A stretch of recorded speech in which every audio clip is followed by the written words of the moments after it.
Pitazo agudo del referí, fútbol en marcha, 22 hombres, un balón y una ilusión.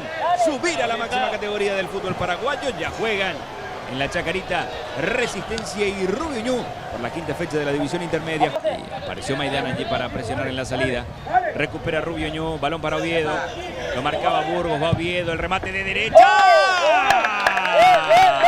Zapatazo de Oviedo para exigir al portero Zamudio. Da indicaciones el arquero aquí. Rubio Ñu tuvo una chance de anotar. Atención, hay tiro libre para Resistencia. El centro de Alonso, balón al área, cabezazo. Espectacular la salvada de Centurión. Cachete que cargaba de nuevo. Apareció el juego aéreo de Resistencia. Lindo centro de Alonso. Hubo un cabezazo allí en el área y apareció Centurión para tapar. Montiel que recupera, busca la conexión con Alonso, antes con Julián Benítez, ahora el pase al vacío, va Alonso, lindo centro, al segundo palo, el cabezazo al área, atención, ahí está.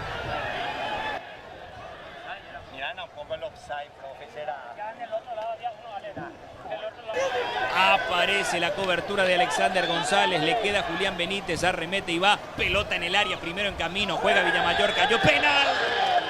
Penal. Penal para Resistencia. Señoras y señores, el juez no dudó, pitó la pena máxima. Reclaman los hombres de Rubio Ñu. Benítez dijo penal sobre Villamayor. Sus antecedentes como atajador de penales le dice a su derecha. Lo conversa a Julián Benítez. ¿Meterá bailecito o no? Julián Benítez que va hacia adelante al 10, remató. ¡Gol!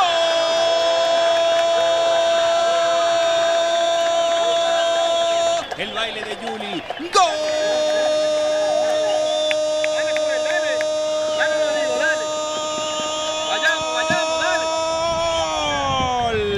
De Resistencia. El zapatazo largo ahora para que corra Florentín. Rubio Ñu y lo último del partido casi. Señoras y señores, final. Final del partido.